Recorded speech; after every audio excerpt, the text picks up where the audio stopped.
no último sábado, no último encontro, nós vimos que chegaram novos moradores na casa da família do Gregor Samsa. O Gregor Samsa, no corpo de inseto, ficou isolado num quarto, no quarto que era dele. Só que esse quarto, ele ganhou uma nova função, servir de depósito para a tralha, né? A gente até falou disso, tralha. Os objetos inúteis, os objetos que não são mais usados no dia a dia. E isso, simbolicamente falando, representa a própria percepção que a família agora está tendo com relação ao Gregor. Porque esse isolamento do Gregor num quarto, e toda a família agora tendo que trabalhar, então se antes ele sustentava a casa, agora a família tem que trabalhar, o valor do Gregor é pela sua utilidade. E ele sendo inútil, né? Ele agora sendo inútil, aquelas coisas também são inúteis e tudo configura aquele quarto. Então, a gente pode dizer que agora, neste momento, ele é um estorvo para a família, tá? Então vamos continuar a leitura.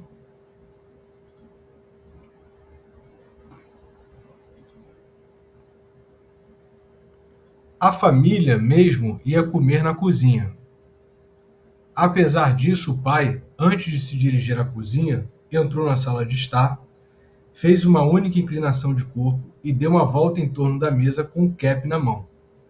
Então, o pai trabalhava uniformizado.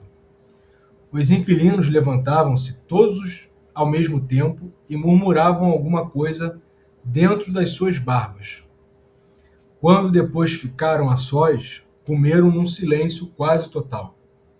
Pareceu estranho a Gregor que, em meio a todos os múltiplos ruídos do ato de comer, se destacasse continuamente o som dos dentes mastigando, como se com isso quisessem mostrar a ele que era preciso ter dentes para comer e que mesmo com as mais belas mandíbulas sem dentes não se podia fazer nada. Eu tenho um apetite sim, disse Gregor a si mesmo, preocupado, mas não por essas coisas. Como se alimentam esses inquilinos e eu aqui morrendo? Exatamente nesta noite, Gregor não se lembrava de tê-lo ouvido durante todo aquele tempo, o violino soou na cozinha. Lembrando a vocês que a irmã de Gregor tocava violino. Gregor tinha até a intenção de mandá-la para o conservatório. Mas antes que isso se concretizasse, ele acabou tendo a metamorfose. Os inquilinos já tinham terminado o jantar, o senhor do meio havia puxado um jornal e os três liam e fumavam recostados nas cadeiras. Quando o violino começou a tocar, eles prestaram atenção, se levantaram e foram na ponta dos pés até a porta da antessala, junto à qual pararam espremidos um contra o outro. Deviam tê-los ouvido da cozinha, pois o bradou. Por acaso a música incomoda os senhores? Ela pode ser imediatamente interrompida. Pelo contrário, disse o senhor do meio, será que a senhorita não gostaria de vir até nós e tocar aqui na sala, onde é muito mais cômodo e confortável? Oh, pois não, exclamou o pai de Gregor, como se fosse ele o violinista. Pessoal, fazendo uma pausa aqui, bem rápida, o Gregor, ele não tem tudo isso. Ele não tem toda esse acolhimento, essa assistência que a família dá para pessoas que estão ali morando porque pagaram, tá? Então, essas pessoas pagaram para estar ali. O Gregor, antes, ele pagava. Ele era aquele que sustentava a família. agora não sustenta mais, não consegue mais por causa do seu corpo, não consegue nem mais trabalhar. Então, aqueles homens que estão ali, eles recebem, né, aquela assistência, inclusive eles têm o privilégio de ouvir um violino, de uma pessoa tocar violino para eles. Quando o Kafka ele coloca aqui, pois não, exclamou o pai de Gregor como se fosse ele o violinista. Por quê? Porque não, vamos agradar aqui os inquilinos, tá? Então essa dinâmica que o Kafka constrói, ela é muito inteligente. Os inquilinos voltaram para a sala de estar e ficaram esperando. Logo chegou o pai de Gregor com a estante da partitura, né? Imagina só, tudo sendo ali, né, colocado. E a irmã com o violino. Gretchen preparou tudo tranquilamente para tocar. Os pais, que nunca antes haviam alugado quartos e por isso exageravam na gentileza com os inquilinos, não ousaram sentar-se nas próprias cadeiras. O pai se inclinou sobre a porta, com a mão direita enfiada entre os dois botões do casaco do uniforme, que ele conservava fechado. Mas um dos senhores ofereceu à mãe uma cadeira, e ela ficou sentada à parte, num canto da sala, por ter deixado a cadeira no lugar onde o senhor a havia posto. A irmã começou a tocar, o pai e a mãe, cada um do seu lado, acompanharam atentamente os movimentos das suas mãos.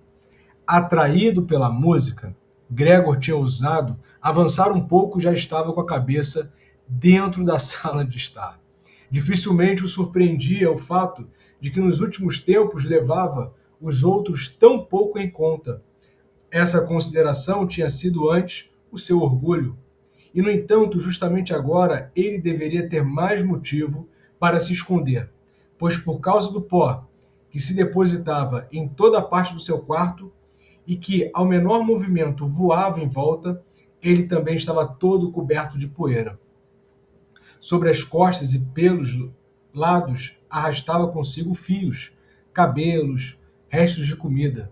Sua indiferença diante de tudo era grande demais para que, como antes, tivesse ficado de costas e se esfregado no tapete várias vezes durante o dia.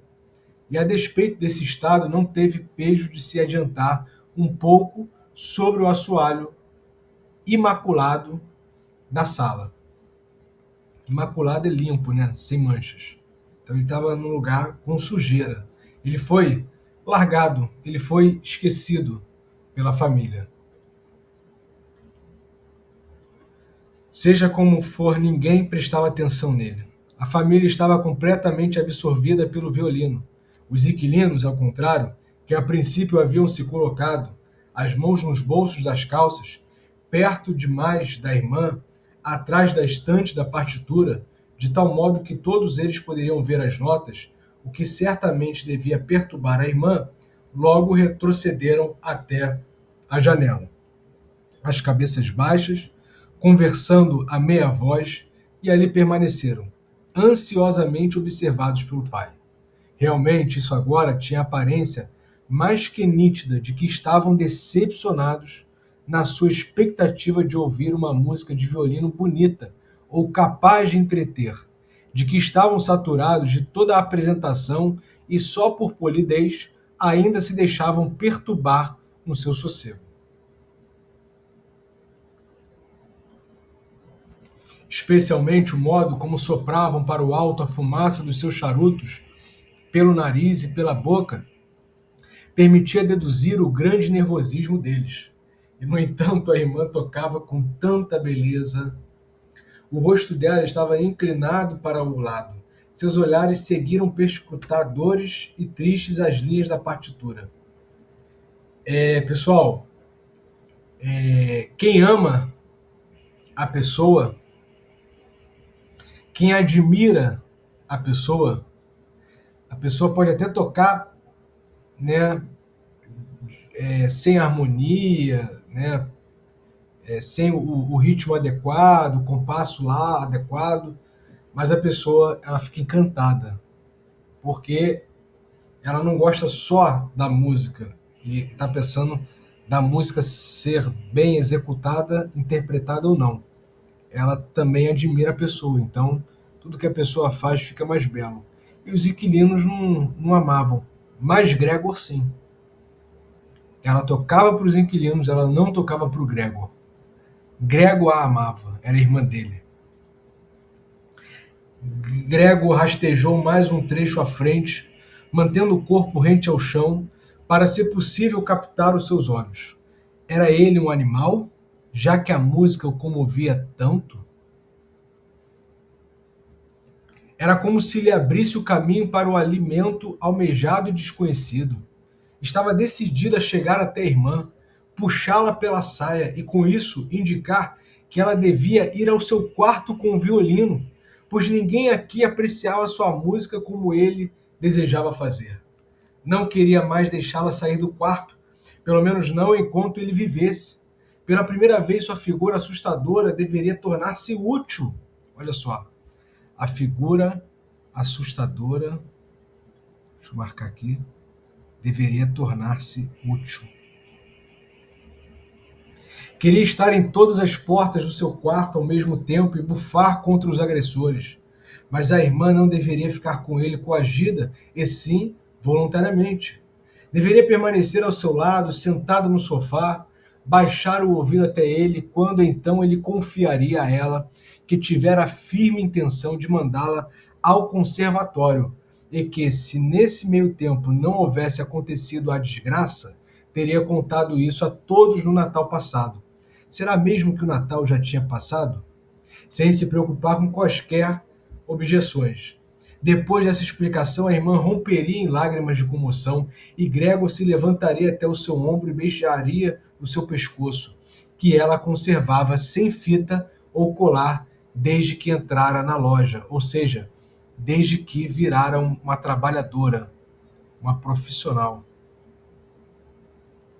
Deixou de certa forma de ser menina.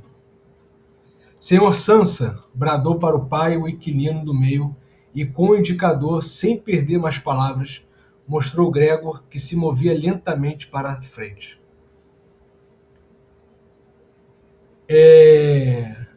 O inquilino, os inquilinos viram. E agora, pessoal? Alguém quer falar alguma coisa? Vou abrir aqui esse espaço agora para. Pode falar, Quero não. pode abrir a Vou câmera, continuar. Curiosa. pode escrever no chat, tá? Fiquem à vontade. E também vocês podem escrever no chat, que eu tô sempre aqui olhando. Então, vocês escrevem, não precisa interromper. Se quiserem interromper para falar, podem interromper. Se não quiser, escreva aqui, depois eu leio. Vamos lá. Senhor Sansa! Bradou para o pai o inquilino do meio e, com o indicador, sem perder mais palavras, mostrou Gregor, que se movia lentamente para a frente. O violino emudeceu. O inquilino do meio primeiro sorriu para seus amigos, balançando a cabeça, e depois olhou para Gregor outra vez. O pai parecia ter considerado mais urgente acalmar os inquilinos do que expulsar Gregor. Estes, entretanto, não estavam nem um pouco agitados e davam a impressão de que Gregor os entretinha mais que o violino. Correu até eles e procurou, com os braços esticados, forçá-los a ir para o quarto, ao mesmo tempo em que tentava com o corpo tirar-lhes a visão de Gregor, o pai. Pessoal, os inquilinos, eles nem estão assim muito surpresos, porque assim, o Kafka, inteligentemente, coloca inquilinos estranhos. Agora a pergunta que eu faço para vocês, esses três homens parecidos, com barba, né, com toda aquela aparência, eles são ou não são estranhos? Andam os três juntos, né? São estranhos. não é, né? Não é uma pessoa só, não é uma família, não é uma dupla, não é um casal. São três homens com barba longa, e eles já são estranhos. Então, eles têm uma mentalidade, vamos botar assim, exóticos, né? Uma, excêntricos, né? Uma autenticidade ali diferente do normal, do padrão. Muito esquisito. É diferente, eles diferem do padrão, né? Três homens com barba longa, né? Casacão, então eles não se assustaram com aquele inseto, né? O pai muito irresponsável em colocar esses caras em casa. Nem todos aprovariam, né? Vendo assim a aparência dos homens. Vamos lá. Então eles ficaram de fato um pouco bravos com o pai, né? Não se sabia mais se com o comportamento do pai ou o conhecimento, a omissão, né, do inseto, que agora lhes vinha a consciência de terem, sem saber, possuído um vizinho de quarto como Gregor. Exigiram explicações do pai, ergueram por seu turno os braços, puxaram a barba intranquilos e só lentamente recuaram na direção do seu quarto. Então, o problema não é o Gregor. O problema, eles são três. Estão em maior número. Sim. Sim. Do que são três homens, né? E a família ali são um homem, duas mulheres e um inseto. Não pode eliminar Gregor, que é da família. Então eles ficaram assim, ficaram bravos. Não pelo Gregor em si, mas o comportamento do pai ou ali a omissão da existência do Gregor em um dos quartos. Exigiram... Não, isso aqui já foi. Nesse interim, a irmã tinha superado o desligamento em que havia caído após a apresentação bruscamente interrompida. Depois de ter ficado algum tempo com o violino e o arco nas mãos que pendiam laças, e de ter olhado para a partitura como se ainda estivesse tocando, ela havia se recomposto de um só golpe, colocado o instrumento no colo da mãe, que ainda estava sentada na sua cadeira com dificuldades de respiração e os pulmões, trabalhando freneticamente, e correra para o quarto ao lado, do qual os inquilinos, sob a pressão do pai, já se aproximavam mais rapidamente que antes.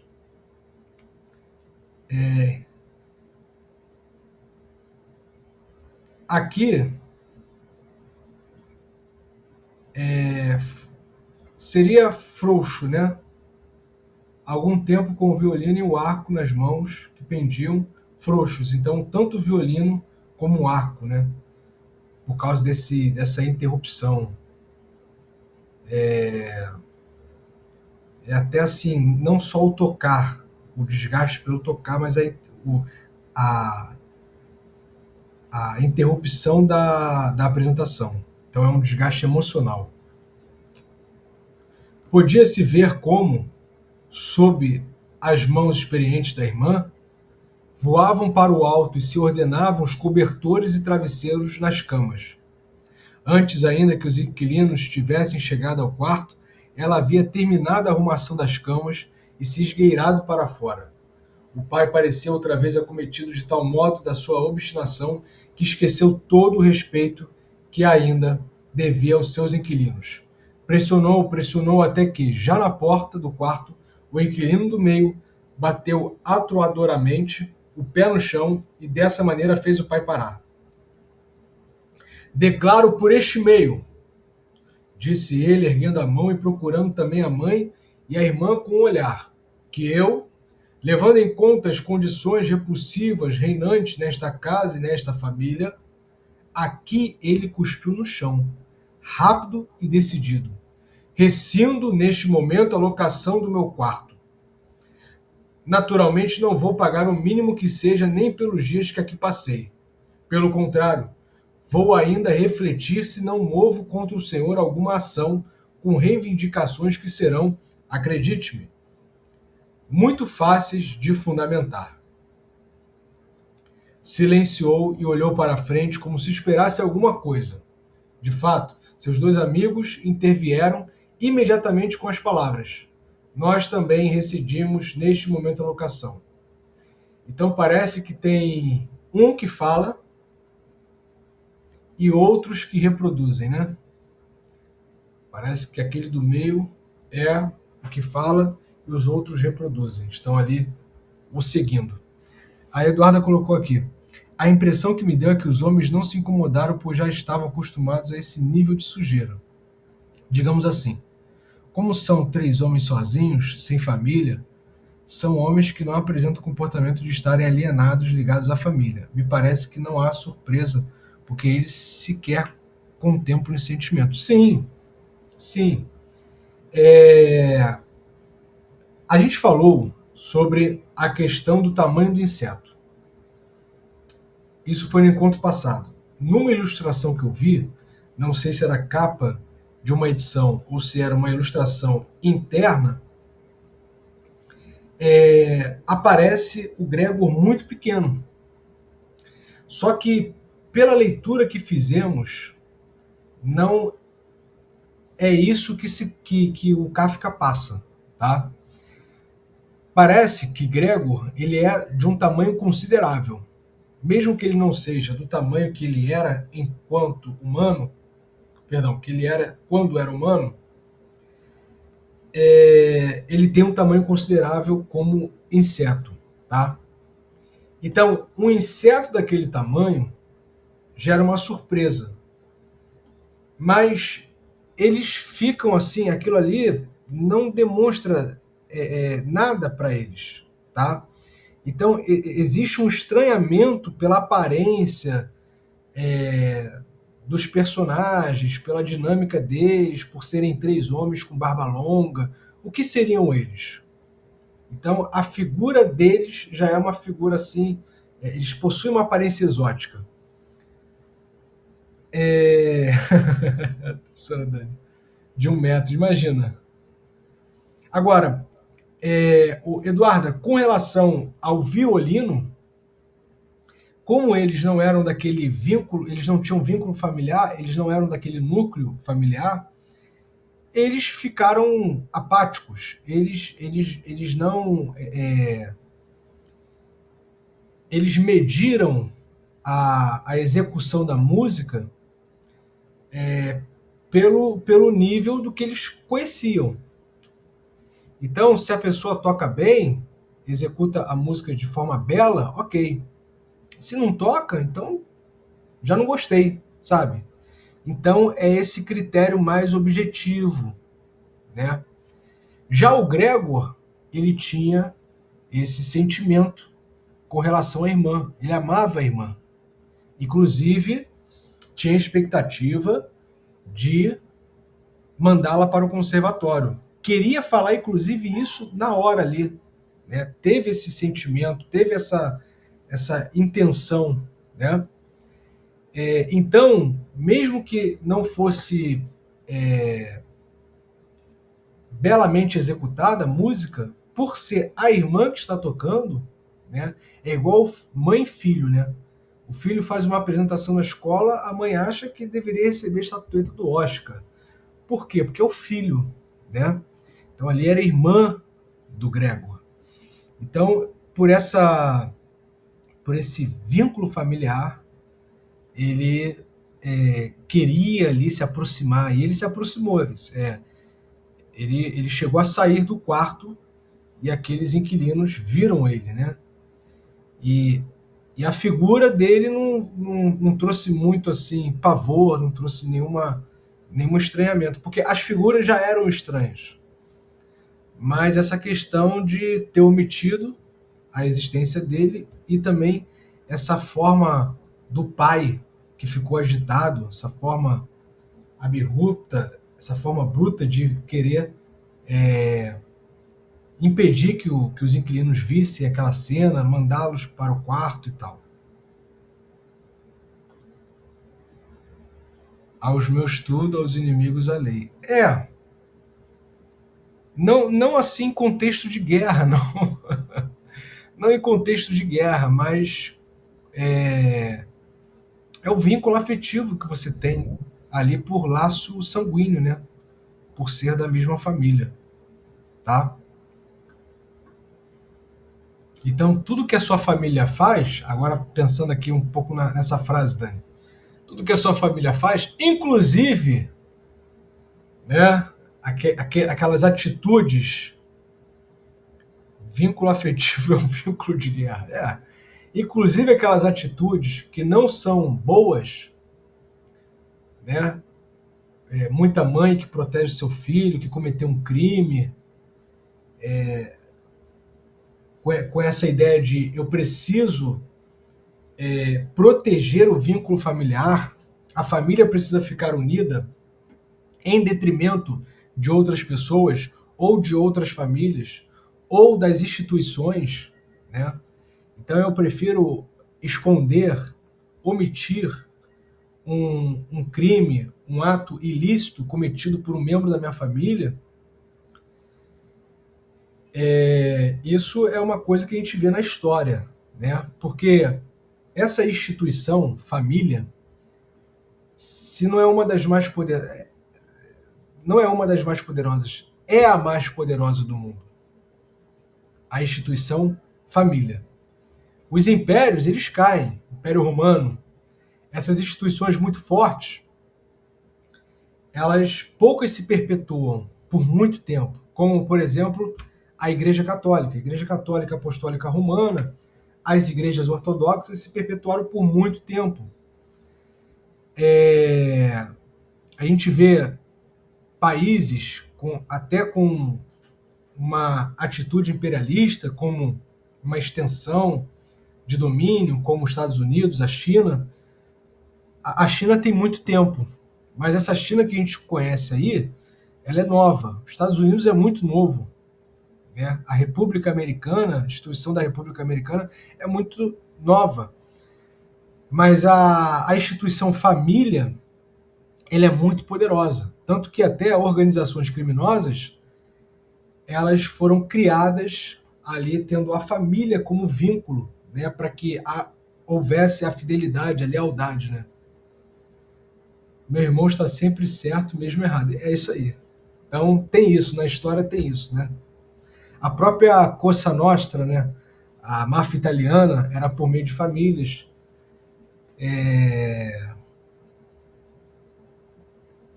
Eu acho que até aqui, no Brasil, também teve a questão das famílias, né? A questão as organizações de contravenção aqui do Rio, mas também essas famílias poderosas que formam a elite brasileira, né? Família Setúbal, Moreira Salles, Matarazzo. Então são famílias que elas acabam o núcleo familiar ele é muito forte. Mas no nosso conto, por causa da metamorfose, ele não está tão forte. Então, voltemos. Até hoje é assim. Até hoje é assim. Eu estou lembrando daquela nobreza italiana, né? Os Borgias, os Médici. Então, várias famílias, né, que chegaram ao poder, usaram o poder, enriqueceram. Os Rothschild, né, Rothschild, né, os Rockefeller. Só lembro da forma que a família é representada na série Donos do Jogo. Família. Exatamente. Exatamente. Então, eu acho que é uma série, né, de contravenção, jogo do bicho, né, aqui no Rio. Escolas de samba, toda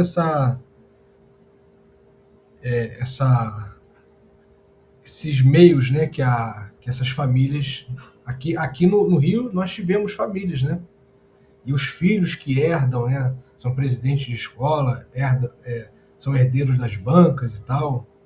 Então, tem isso. A família é a instituição mais poderosa do mundo. Grande família. Então vamos lá. Depois disso, agarrou a maçaneta da porta e fechou-a com um estrondo. O pai, com as mãos tateantes, vacilou até a sua cadeira e se deixou cair nela.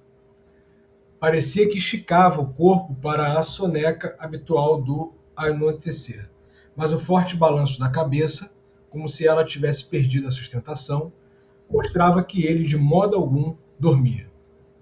Durante todo esse tempo, Gregor esteve deitado no lugar onde os inquilinos o haviam surpreendido.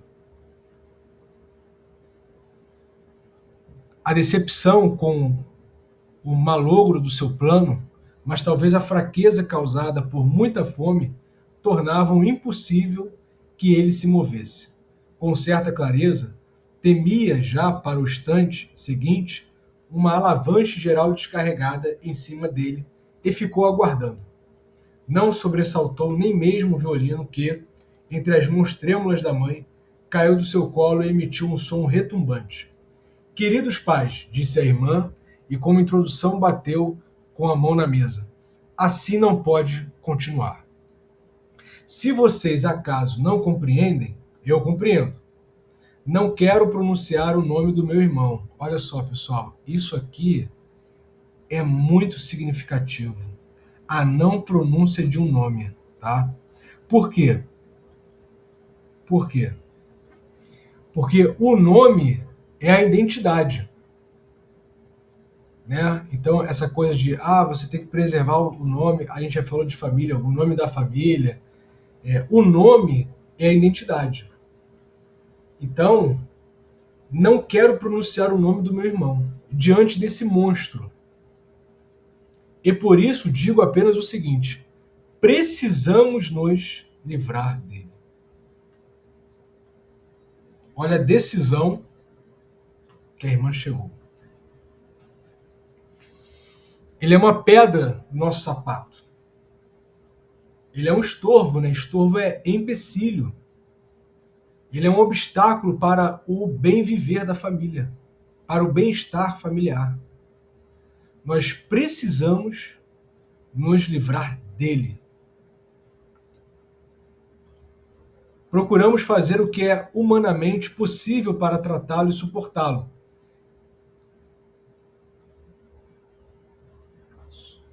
Opa, calma aí.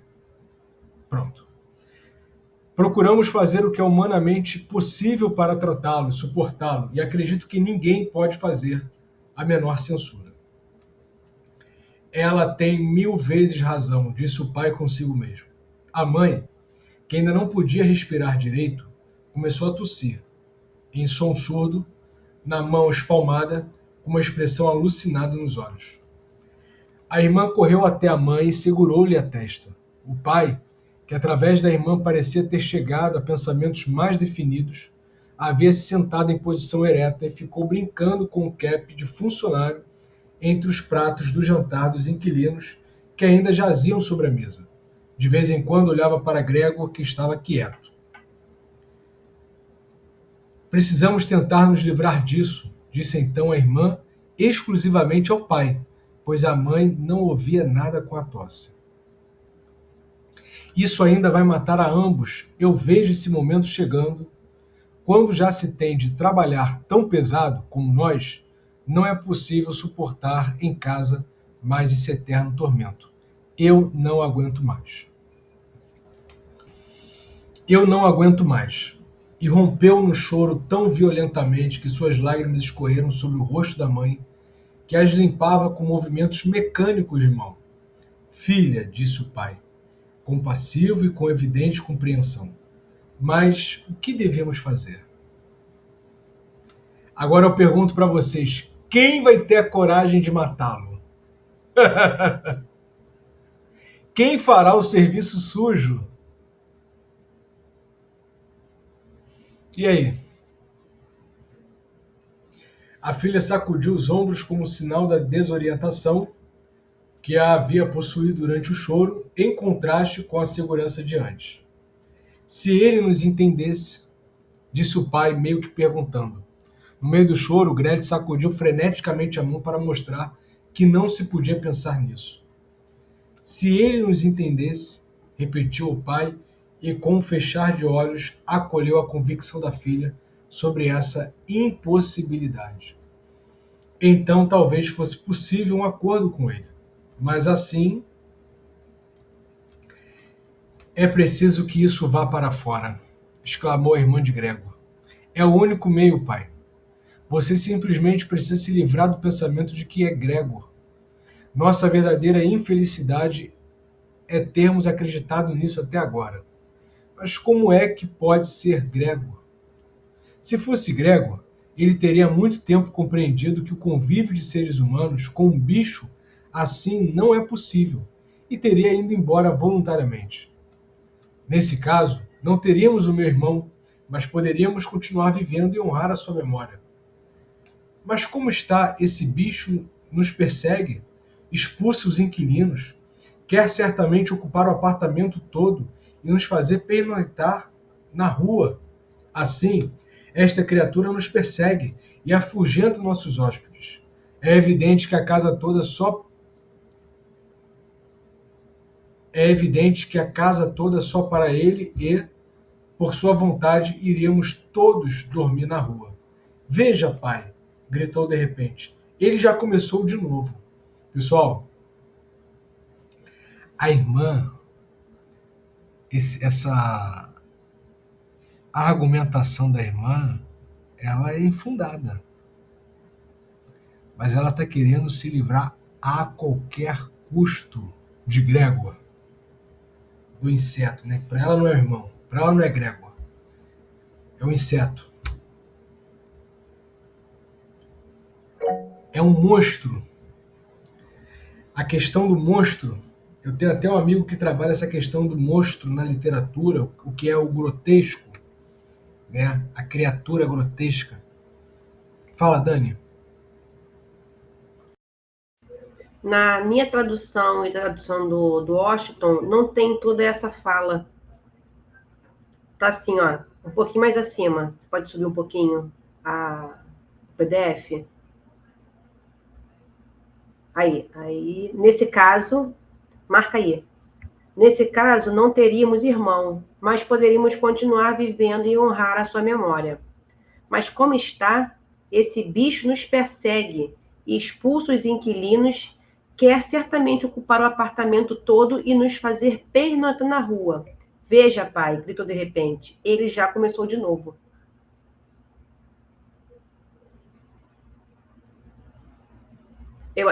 Assim, essa criatura nos persegue, a fugir dos nossos hóspedes. É evidente que a casa toda é só para ele, por sua vontade, iremos dormir. Tá diferente, entendeu? A tradução. Você tá com o microfone fechado. Mas eu não entendi a diferença. Não, essa parte aí de baixo não tá presente. Isso aqui não está presente?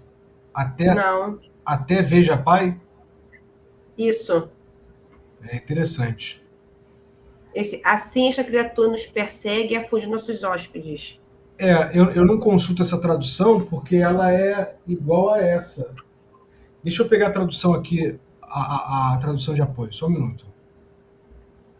Porque essas duas traduções, essa que eu estou projetando e essa sua, é de um mesmo tradutor, professor Modesto Caroni, que é a tradução mais estudada no Brasil. O pessoal que estuda capa Sim, utiliza Modesto Caroni.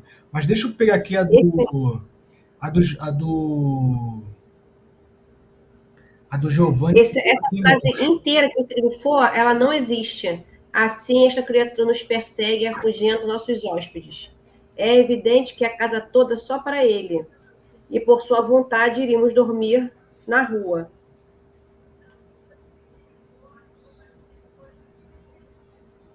Entendi. Deixa eu pegar aqui a tradução da edição da Nova Cultural do Calvin Carruthers. Calma aí.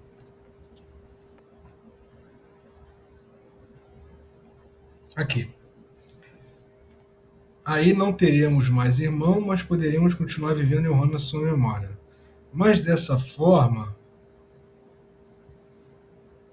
Aqui.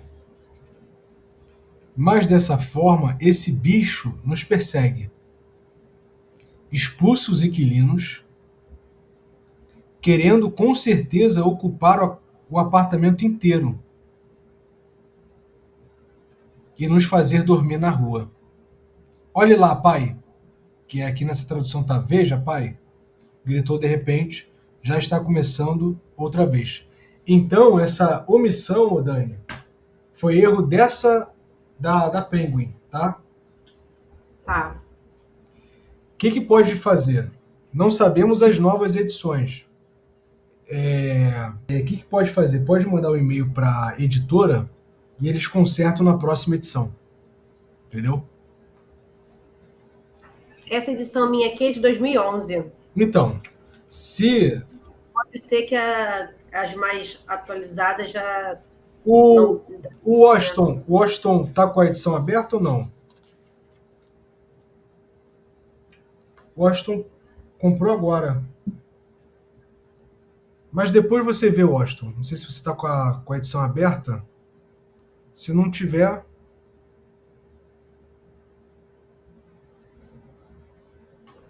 Não muda o sentido do texto, né? Só essa frase aí oculta. Mas olha só. Deixa eu falar uma coisa para vocês aqui. De uma experiência minha. Eu não gosto quando se corta parte do texto. Tá? Claro, com certeza. Não se pode... porque essa frase dela aqui é uma frase importante para ver, para entender o caminho que ela está tomando como irmã. Né? Ela fala assim, essa criatura nos persegue, afugenta nossos hóspedes e quer ficar com a casa toda para ele. Quer ficar com o apartamento todo aqui na outra tradução. E por sua vontade iríamos todos dormir na rua. Olha só para onde ela foi. Ela está criando um argumento e está sendo, de certa forma,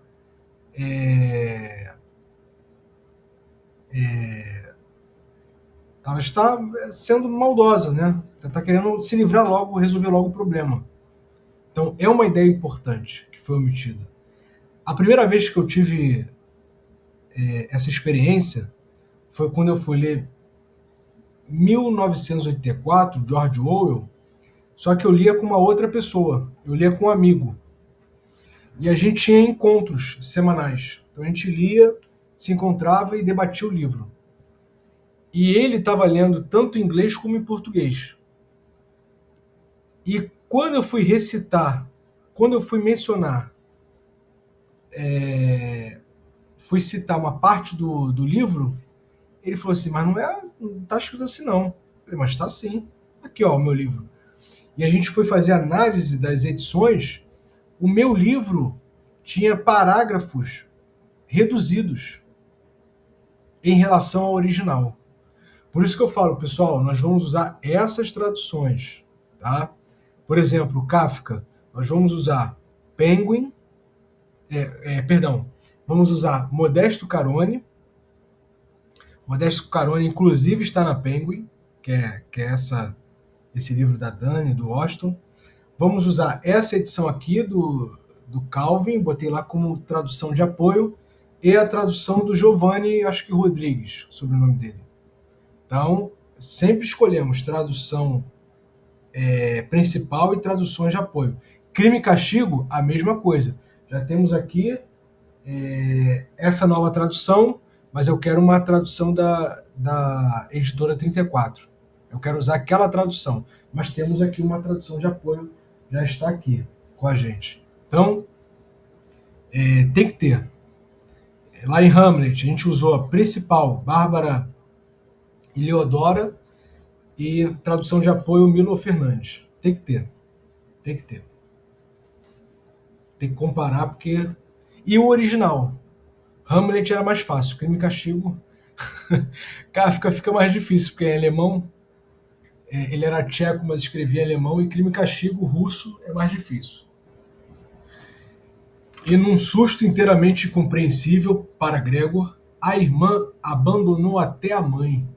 Literalmente disparou da sua cadeira, como se preferisse sacrificar a mãe a ficar perto de Gregor, e correu para trás do pai, excitado tão só pelo seu comportamento, também se levantou e diante dela ergueu os braços pela metade, como que para proteger a irmã. Mas Gregor não tinha a menor intenção de causar medo a ninguém, muito menos a irmã. Simplesmente havia começado a girar o corpo para voltar ao seu quarto, e isso de qualquer modo chamava a atenção, uma vez que, em consequência do seu estado enfermiço, precisava, na difícil manobra, ajudar com a cabeça que ele levantava várias vezes e batia contra o chão. Parou e olhou em torno. Sua boa intenção parecia ter sido reconhecida. Tinha sido apenas um susto momentâneo. Agora todos o fitavam silenciosos e tristes. A mãe jazia na sua cadeira com as pernas esticadas e coladas uma à outra, os olhos quase fechados de esgotamento. O pai e a irmã estavam sentados lado a lado. A irmã havia colocado a mão em volta do pescoço do pai. Agora talvez eu já possa me virar, pensou Gregor e recomeçou seu trabalho. Não podia reprimir o esfolgar do esforço e aqui e ali precisava repousar. De resto, ninguém o pressionava, tinham-no deixado fazer tudo sozinho.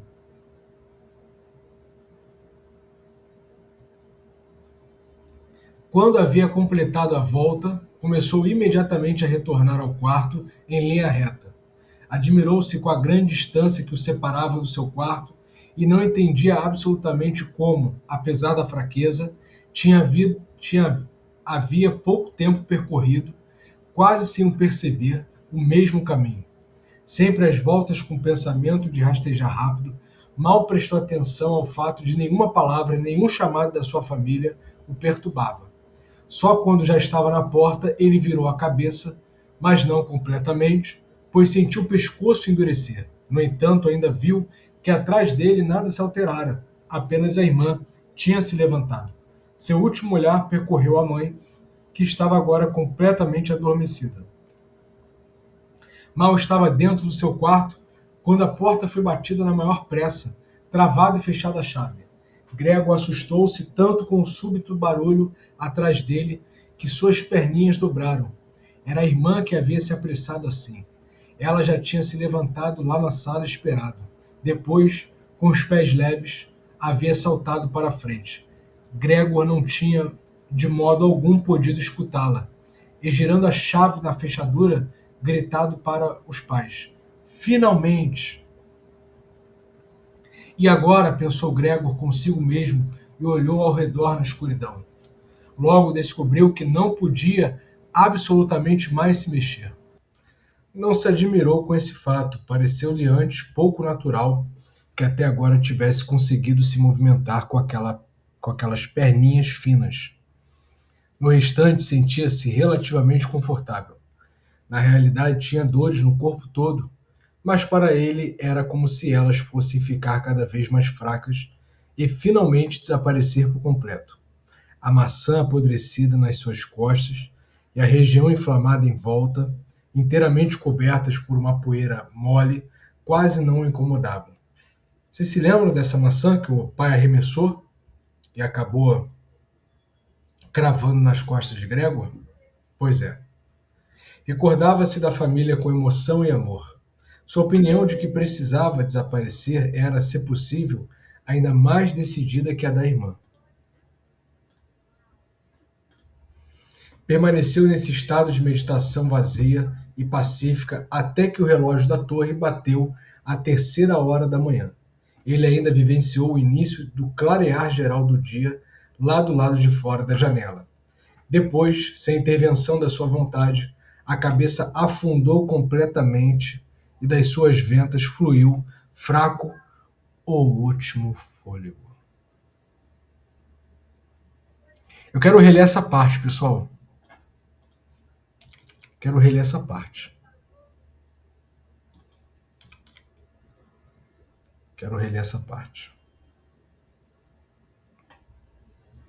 Para quem não estava preparado, se prepare agora. A maçã apodrecida nas suas costas e a região inflamada em volta, inteiramente cobertas por uma poeira mole, quase não o incomodavam. Recordava-se da família com emoção e amor. Sua opinião de que precisava desaparecer era, se possível, ainda mais decidida que a da irmã. Permaneceu nesse estado de meditação, vazia e pacífica, até que o relógio da torre bateu a 3ª hora da manhã. Ele ainda vivenciou o início do clarear geral do dia, lá do lado de fora da janela. Depois, sem intervenção da sua vontade, a cabeça afundou completamente e das suas ventas fluiu fraco o último fôlego. Então, Gregor morreu. Gregor morreu.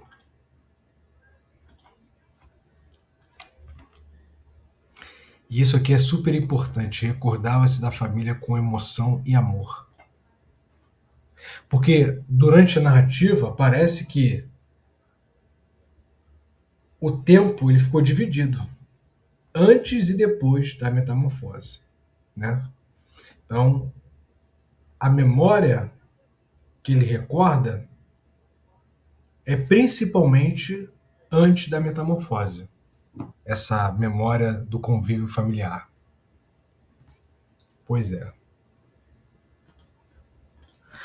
Quando a faxineira chegou de manhã cedo, a partir da sua chegada não era mais possível nenhum sono tranquilo na casa inteira.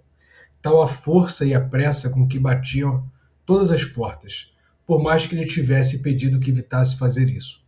Ela não descobriu, a princípio, nada de especial na curta e costumeira visita a Gregor.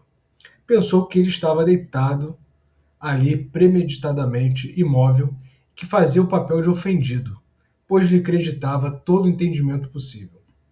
Por estar casualmente segurando na mão a vassoura de cabo comprido, tentou da porta fazer cócegas com ela em Gregor. Quando isso também não deu resultado, ficou irritada, espetou Gregor um pouco e só depois que o havia empurrado do lugar, sem achar resistência, é que prestou mais atenção. A reconhecer a verdade dos fatos, arregalou os olhos, deu um assobio, mas não se deteve muito tempo. Escancarou a porta do quarto de dormir e bradou em voz alta para dentro do escuro. Venham só ver uma coisa, ele empacotou. Está lá empacotado de uma vez. A Dani botou aqui, virou saudade. Coitado. O casal Sansa ficou sentado no leito conjugal, fazendo um esforço para superar o susto com a faxineira antes que chegassem a entender o que ela comunicava. Mas depois o senhor e a senhora Sansa, cada um do seu lado, desceram da cama o mais rápido possível. O senhor Sansa tirou sobre os ombros o cobertor, a senhora Sansa saiu só de camisola e assim entraram no quarto de Gregor.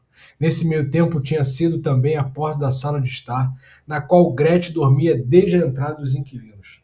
Estava completamente vestida, como se não tivesse dormido nada. O rosto pálido parecia comprová-lo. Morto? Disse a senhora Sansa, e ergueu os olhos interrogativamente para a faxineira, embora pudesse verificar por si mesma e até reconhecer tudo sem verificação. É o que estou tentando dizer, disse a faxineira, e para provar empurrou o cadáver de Gregor com a vassoura mais um longo trecho para o lado. A senhora Sansa esboçou um movimento como se quisesse deter a vassoura, mas não o fez. Bem, disse o senhor Sansa, agora podemos agradecer a Deus. Olha só, gente. Bem, agora podemos agradecer a Deus. Acabou a tormenta, acabou o sofrimento. Imagina só, a gente falou de idoso, né, que fica encamado dentro de uma casa e a família toda ali vivendo, né, em prol daquele idoso. A gente falou de... Mas eu quero trazer aqui pessoas com deficiência, pessoas que precisam de um... que a lei chama de incapaz, mas eu quero trazer aqui o... Ninguém precisou matar. Pois é. A angústia, né, do próprio Gregor, né? Já lá atrás falava que tinha dias que ele não comia, ele estava com uma maçã encravada que o próprio pai jogou, então todo esse sofrimento, né, esse esse estado que ele se encontrava, né, de desprezo, né, largaram ele no quarto. Então tudo isso foi se somando, né?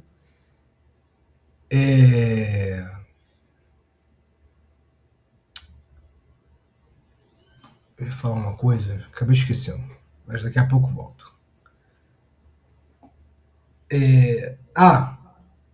Vamos pegar aqui como exemplo o filho que se droga, a filha que se droga, né? Então, o filho que sai de casa, os pais não sabem aonde ele está,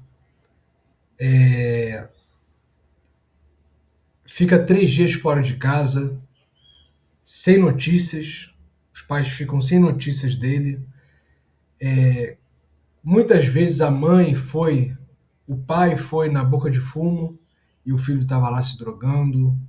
Internou, fugiu da clínica, internou, fugiu da clínica, internou, fugiu da clínica. Roubou as coisas de casa, né? Furtou, né? Furtou as coisas de casa, levou para algum lugar, vendeu e usou, ou na própria boca de fumo, fez daquele produto ali uma moeda de troca. Então, todo esse sofrimento, aí os pais chorando, sempre chorando, né, naquela angústia, a angústia passa a ser a condição de existência daquela família. E aí, quando a pessoa morre porque o narcotraficante matou, morre porque morreu atropelado, overdose, né, por causa do estado de saúde, morreu. Aí o pai fala assim: agora podemos agradecer a Deus. Não acontece isso, gente? Ou eu estou errado? Não é isso que acontece? Aquele peso daquela pessoa ali no ambiente familiar. Pode falar, Eduarda. Não, eu cliquei errado, eu ia botar o joinha. Ah, sim. Mas acontece isso, né? Então, agora podemos agradecer a Deus. Então, aquele homem aquele rapaz que virou um inseto, né? E aquilo ali, porque, mais uma vez falando, eu já falei isso, mas eu tenho que repetir. Ser um inseto é um mero pretexto narrativo. Ele ser um inseto é porque o inseto traz essa repugnância. Então Kafka escolhe um inseto, mas ali é uma alegoria. O fim é melhor do que a tentativa de reabilitação. Exatamente. Ao invés de lutar, mas fugiu, bota de novo. Fugiu, bota de novo. Ao invés de lutar, por causa de tanta angústia gerada, aí se prefere o fim. Porque aí se prefere o fim do problema. Acabou o problema. Reabilitar dá muito trabalho. Tem o custo financeiro, né? Então você tem que visitar. Então, às vezes, o fim, ou seja, a morte, vamos falar aqui, o fim como a morte, é melhor, né? Morrer, porque a pessoa, ela está causando tanto problema. E a família ama aquela pessoa, não consegue deixar de amar. Mas ela causa problema, né? Aqui o Gregor Samsa causava problema. Até fez com que os inquilinos fossem embora. Então, é melhor o fim, melhor a morte. Por isso que é um conto fortíssimo. É um conto fortíssimo. Vamos lá.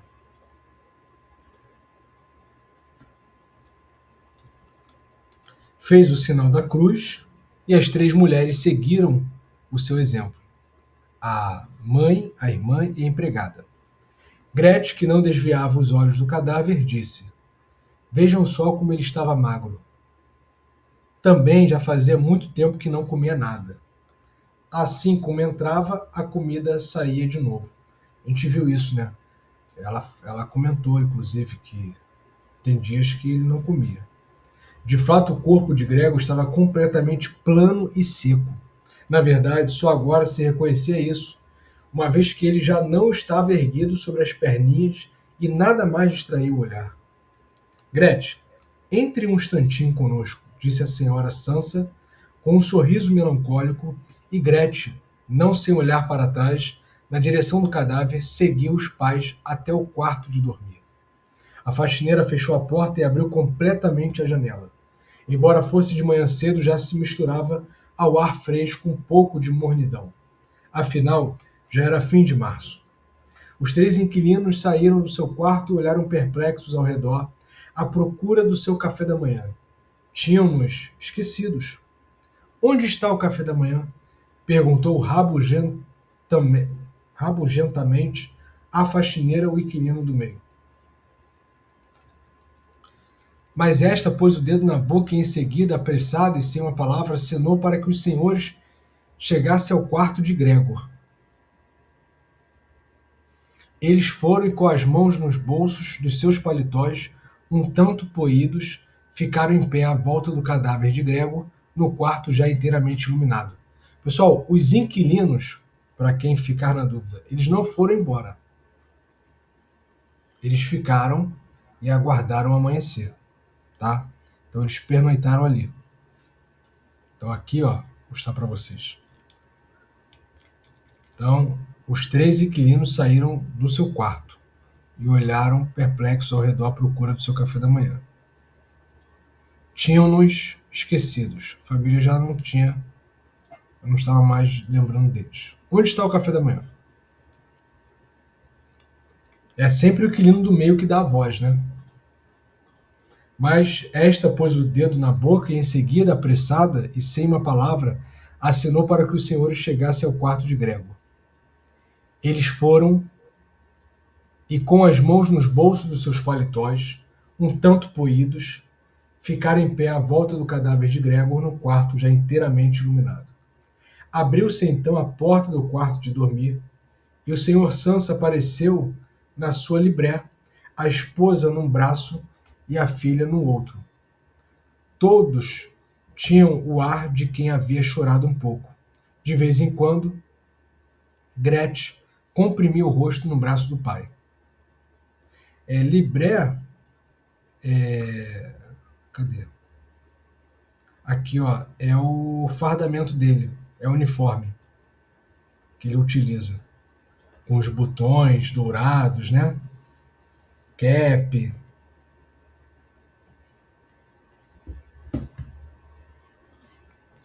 Deixem imediatamente a minha casa, disse o senhor Sansa, e apontou para a porta, sem se afastar das mulheres. O que o senhor está querendo dizer com isso? Disse algo atônito o senhor do meio e sorriu docemente. Os outros 2 conversavam, as mãos atrás das costas e as esfregavam sem parar, como se esperassem com alegria uma grande contenda, mas que devia terminar com vantagem para eles. Estou querendo dizer exatamente o que afirmei, respondeu o senhor Sansa e marchou em linha cerrada com as 2 acompanhantes ao encontro do inquilino. Este, a princípio, ficou parado olhando o chão, como se as coisas se juntassem na sua cabeça numa nova ordem. Bem, então nós vamos embora, disse depois e levantou os olhos para o senhor Sansa, como se, acometido de súbita humildade, pedisse de novo licença para essa decisão. O senhor Sansa fez-lhe apenas vários acenos breves, com a cabeça, os olhos bem abertos. Diante disso, o inquilino caminhou efetivamente, com passadas largas para a antessala. Seus 2 amigos, que já estavam escutando fazia algum tempo, as mãos completamente calmas, iam agora saltitando bem atrás dele, como se temessem que o senhor Sansa pudesse entrar na antessala à sua frente, interrompendo a ligação com o chefe. Na antessala, os 3 tiraram os chapéus do cabide, puxaram suas bengalas do porta-bengalas, inclinaram-se em silêncio e deixaram o apartamento. Numa desconfiança que se mostrou completamente infundada, o senhor Sansa foi até o vestíbulo com as 2 mulheres. Curvados sobre o corrimão, observaram os 3 senhores descerem a longa escada, na verdade devagar, mas continuamente. Desapareceram em cada andar numa determinada curva da escadaria e ressurgirem alguns instantes depois. Quanto mais desciam, tanto mais se perdia o interesse da família Sansa por eles. E quando o entregador de carne subiu na sua direção e passou à sua frente, escada acima, com a encomenda na cabeça, numa postura altiva,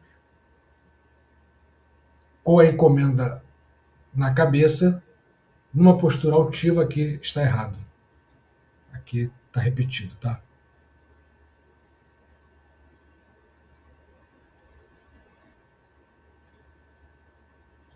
Tem erros aqui também.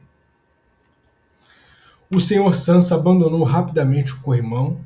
O senhor Sansa abandonou rapidamente o corrimão, junto com as mulheres, e todos voltaram como que aliviados ao seu apartamento. Decidiram dedicar o dia ao repouso e ao passeio. Não só mereciam, como necessitavam absolutamente dessa interrupção do trabalho. E assim sentaram-se à mesa para escrever 3 cartas de desculpa. O senhor Sansa à direção do banco, a senhora Sansa ao seu empregador e Gretchen ao proprietário da loja. Enquanto escreviam, entrou a faxineira para dizer que ia embora, pois o seu trabalho da manhã havia terminado. A princípio, os 3 simplesmente manearam a cabeça, sem erguer os olhos. Só quando a faxineira não fez menção de se afastar é que eles olharam irritados para ela. E então? Perguntou o Sr. Sansa.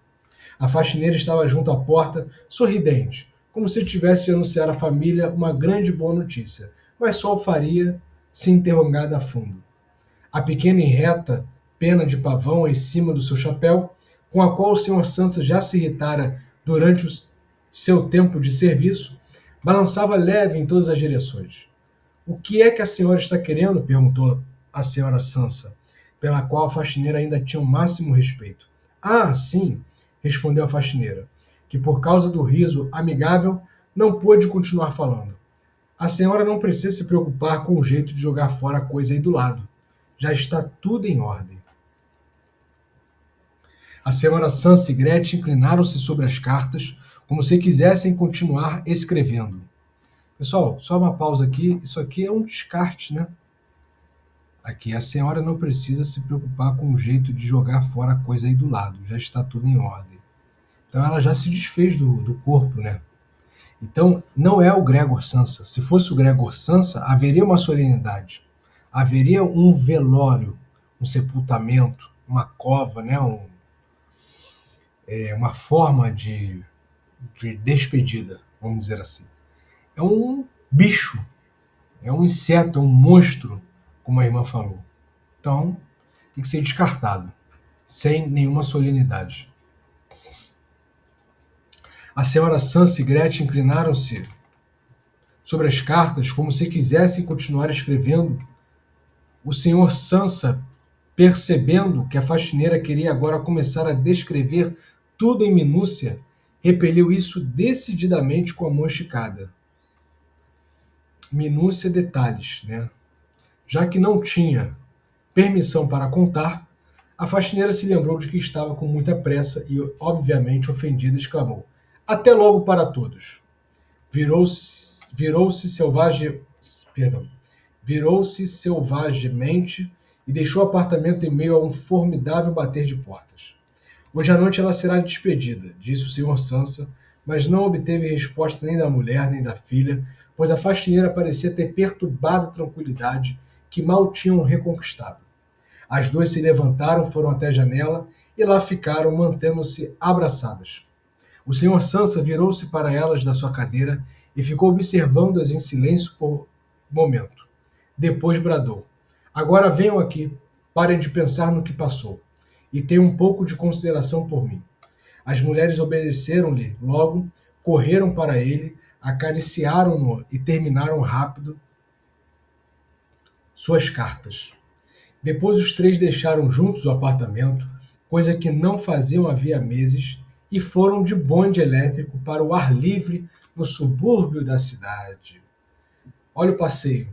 O bonde em que ficaram sentados sozinhos estava totalmente iluminado pelo sol cálido. Então, iluminado pelo sol.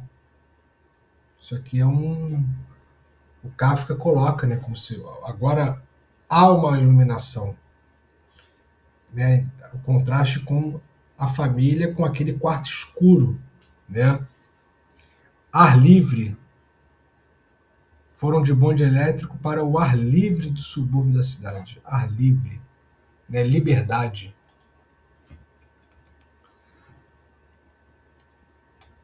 Recostados com conforto nos seus bancos, conversaram sobre as perspectivas do futuro, descobrindo que, examinadas de perto, elas não eram de modo algum mais, pois os três tinham empregos muito vantajosos e particularmente promissores, sobre os quais, na verdade, nunca tinham feito perguntas pormenorizadas um ao outro.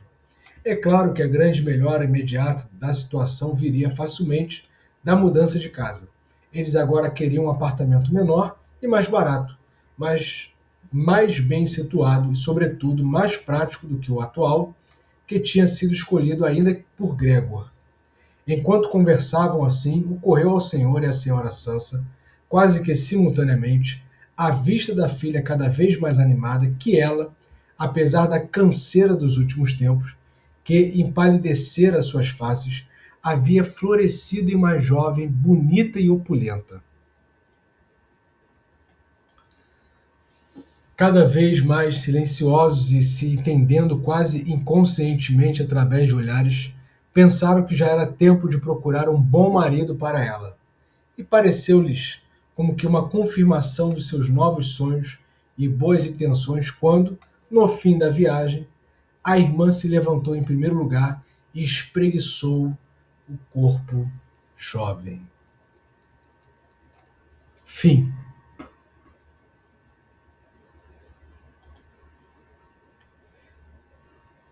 Eu acho que essa postura dela, né? Porque tudo isso aqui é simbólico, né?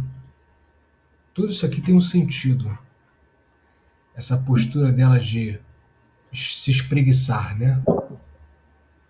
Quando que a gente faz isso? Em que momento do dia nós fazemos isso? Nos espreguiçamos. Quem sabe? É um alívio. Quem sabe quando nós nos espreguiçamos? Pela manhã, quando acordamos. Então é um acordar, o sol representa isso, né? Ele toda manhã, né, nascendo, é um nascer ou um renascer, um renascimento, né? Porque tudo aquilo tinha sido muito cansativo. E agora eles estavam renascendo, acordando para uma nova vida. E aí, pessoal?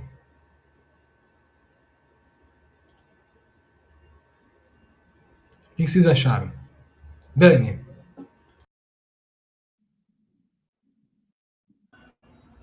Ainda estou ruminando as palavras finais. O livro em si, ele tem diversas camadas e dá para trabalhar com diversos assuntos, né? Depois das questões da identidade, que a gente falou lá na página 282, quando eles falam, né? Precisamos tentar nos livrar disso, disse então a irmã exclusivamente ao pai, pois a mãe não ouvia nada com a tosse. Eu me lembrei, me fez recordar aqui das questões da eutanásia, quando a pessoa está moribunda ali, né? Está morta, está em coma há muitos anos, ou tem morte cerebral, né? E está só os órgãos funcionando por conta dos aparelhos, né? Quem é que vai fazer o serviço sujo, como você falou, né? Quem vai falar assim, desliga os aparelhos, né? Então, mata, dá uma chinelada ali na barata, no inseto, para matar o inseto. E essa decisão é muito difícil, tanto que ela falou que não, eu não aguento mais, porque quando você precisa se deslocar, por exemplo, para ir até um hospital, até ir a uma clínica, como você mesmo falou, os pais com o filho com usuários de drogas, os pais idosos, né, que estão internados em hospitais, é um trabalho pesado, a família fica sobrecarregada. Ninguém quer parar suas vidas para cuidar do moribundo, né, de um inseto, aquele que não produz mais, como a gente havia falado, aquele que não participa mais socialmente porque está enfermo, porque não consegue, enfim, o quanto de transtorno que isso causa.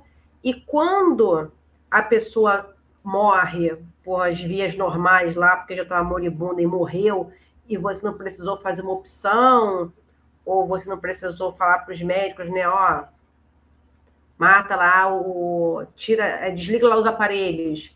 Ou então o filho sai da boca lá drogado e atropelado, ou é morto pelo tráfico.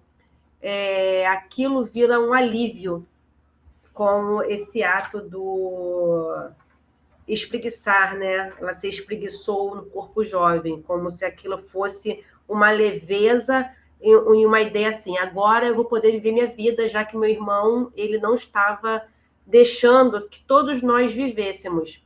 Em contrapartida a isso, também é interessante que na parte final traz também, pois os três tinham empregos muito vantajosos e particularmente promissores. Mas quando o Gregor estava lá trabalhando, todo mundo achava que era incapaz de trabalhar. Né? A irmã não trabalhava, o pai também, por sua vez, não trabalhava, a mãe não trabalhava, e quando precisou, todo mundo deu um jeito, todo mundo foi trabalhar e todo mundo está com uma boa perspectiva. E esse trabalho, né, essa questão dessa ideia, né, de estar produzindo, também causa liberdade, porque todo mundo era dependente do Gregor. E quando o Gregor fica doente, fica inválido, fica imprestável, vira uma coisa, um inseto, vira uma coisa... como é que se diz? Me fugiu a palavra aqui. Vira uma coisa assim, que causa rejeição, você dá teu jeito, porque você quer a liberdade, e a liberdade também é inútil, né? Isso mesmo, Fátima, é inútil. E você acaba tendo um alívio, um peso, aquele peso sai de você, sabe? Porque você, por si, você consegue caminhar e você consegue se manter, consegue trabalhar, consegue ganhar seu dinheiro e você tem a sua autonomia, tem a sua liberdade. Eu acho que nesse ato do espreguiçamento da irmã do Gregor, né? Essa liberdade. Agora eu posso ser livre. Porque mesmo com o irmão bom, ela também não era livre, porque ela não tinha independência. Todos dependiam do Gregor quando o Gregor trabalhava. Então, assim, tem o seu lado positivo, o seu lado negativo. Cada personagem aqui tem as suas misérias e suas qualidades, né? E dá para fazer diversas análises aqui dos símbolos, né? Que cada personagem ele traz. Pode falar, Duda. Então, eu peguei só agora, né? Essa foi a primeira sessão que eu participei, então eu fiz algumas análises referentes mesmo à leitura de hoje, que eu gostaria de compartilhar aqui. Eu já li esse livro, mas tem bastante tempo, foi bem no início da minha graduação, e a cabeça muda, né? Eu com 16 anos, para eu com 27, muda muita coisa. Primeiro, a noção que eu tive foi que ele foi desumanizado. Primeiro, não é a noção dele ter se tornado um inseto, é a noção dele ter se tornado desumanizado a partir do momento que ele não tem mais espaço dentro da sociedade para trazer poder para dentro da família dele. Porque quando você levantou brilhantemente a ideia da família, eu atrelei bastante a família como um poder, como um espaço em que ela vai se posicionar em sociedade para crescimento, inclusive crescimento econômico. E a partir do momento que ele deixa de ser humano, deixa de ter um espaço nessa sociedade de contribuição, a família passa a atrelar responsabilidade e culpa a ela. Responsabilidade e culpa essa que, quando ele trabalhava justamente para sustentar a família, ninguém se preocupava. Então, pode ser que a gente perpasse aí por questões psicológicas mesmo. Hoje em dia tem uma discussão muito grande de burnout, que a família dependia dele, ele não se preocupava. Aí, a partir do momento em que ele precisa que a família se preocupe, a família enxerga essa responsabilidade como uma forma de culpa e é melhor que se livre do que tente ajudar. Foi isso. Perfeito, perfeito. De novo vem a pergunta, né? Qual é o valor da pessoa? pela sua utilidade, e Eu acho que a minha pergunta fica: o que é ser humano? O que é ser humano? Porque todo é mundo isso que aqui foi humano e é humano, porque a família, como a Duda falou, a partir do momento que ela põe a responsabilidade no filho, né, no irmão, né, ele é o arrimo da família, né, todo mundo está desumanizado também, porque ninguém está produzindo, é todo mundo ali um estorvo para ele também, porque ele não viveu. Ele poderia ter casado, ele poderia ter tido uma casa dele, sozinho, né, e vivido e não ter passado por isso. Mas ele preferiu a família, ele preferiu ficar ali e estudar a família. Então, assim, quem foi humano e quem foi desumano? O que é ser humano? O que é ser um ser humano? Né? Essa desumanização.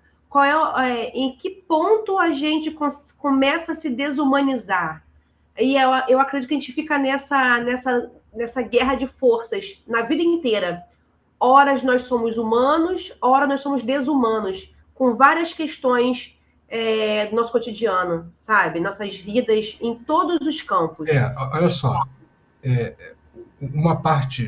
um ponto importante é o seguinte: nós estamos atrelando a humanidade ao trabalho, né? Isso não é errado, porque o trabalho, como nós entendemos, é uma criação humana, tá? E o Kafka quer trabalhar isso por causa das relações de trabalho que ele está vendo, que começam lá, né, na era moderna, especificamente pós-Revolução Industrial, primeira Revolução Industrial.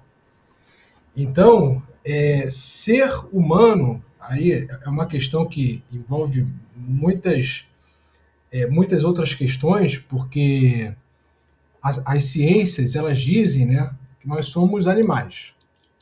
Nós somos animais, nós somos primatas, né? Diferentemente da religião cristã, judaica, que fala que nós somos imago Dei, imagens de Deus, criados do barro. As ciências, a biologia, ela diz lá, né?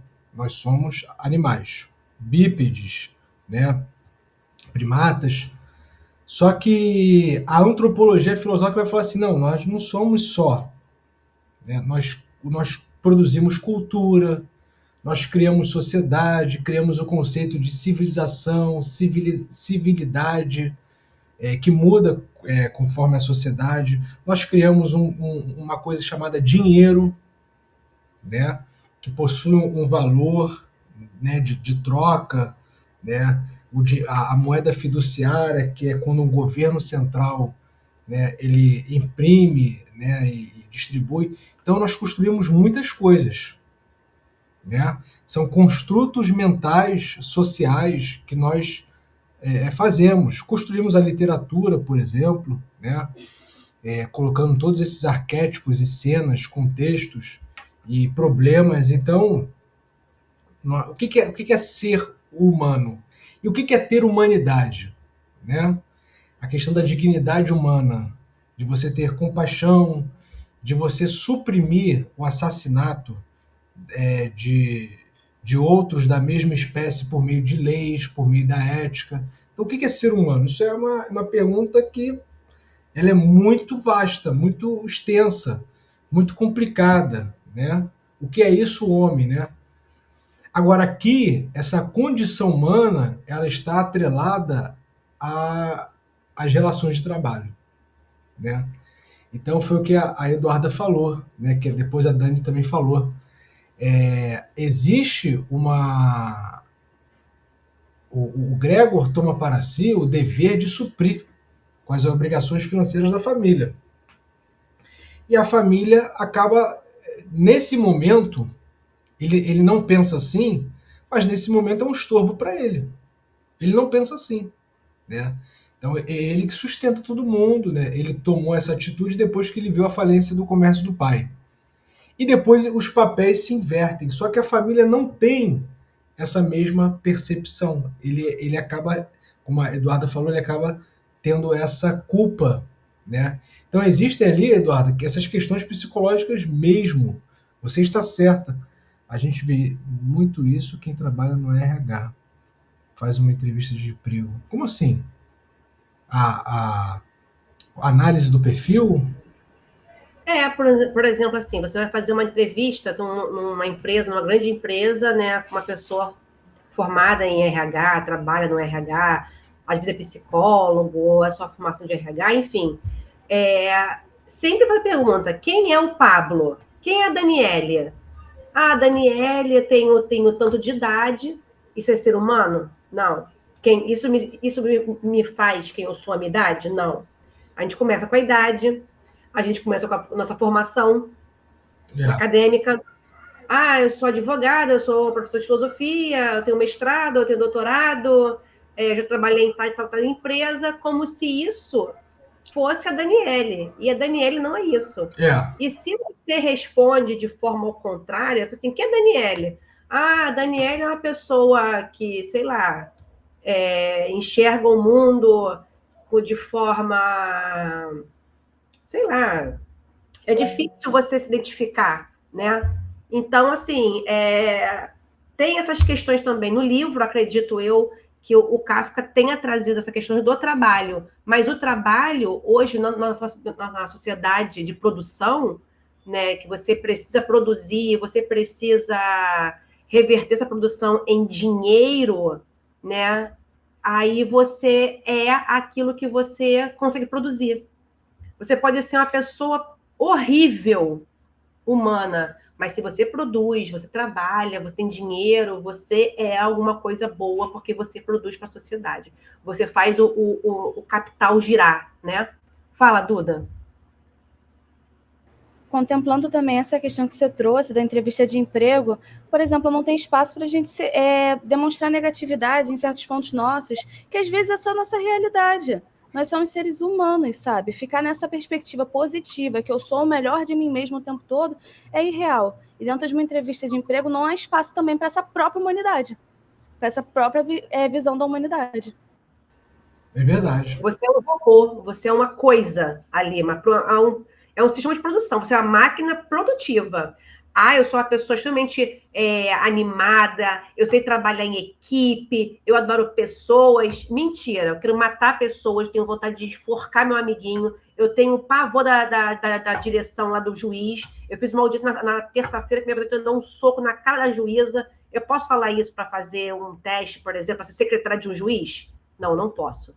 Né? Então, assim, como você falou, né? Essa vida positiva que essa modernidade, né? Essa contemporaneidade quer nos trazer, quer nos mostrar, ela é falaciosa, né? Ela é mentirosa.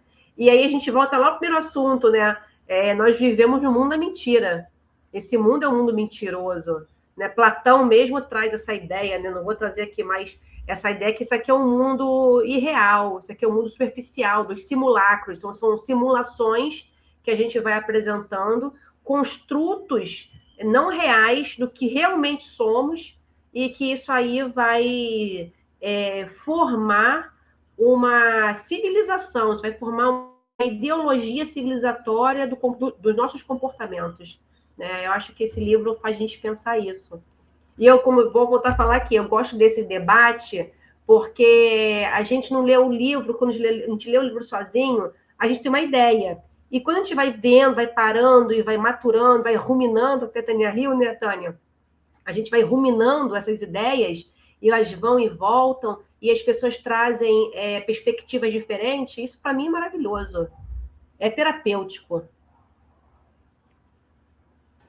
É isso aí.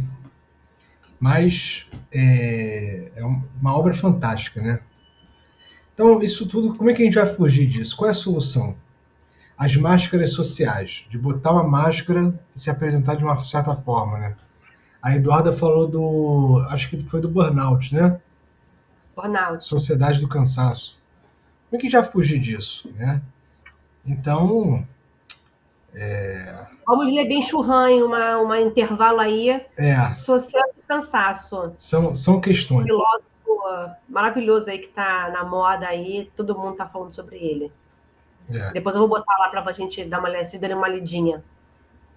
Então, são questões que a gente coloca e por isso que é muito importante o nosso grupo. Para ler e dialogar. Pessoal, é isso. Eu estou cansada e está tudo bem, tá? Eu sou chata e está tudo bem, tá bom? Eu tenho direitos como ser humano de ser uma pessoa insuportável também. Se vão me aguentar, eu não sei, né? Aí você se isola, toma uma medicação, né? Tá tudo certo. E vai viver a vida.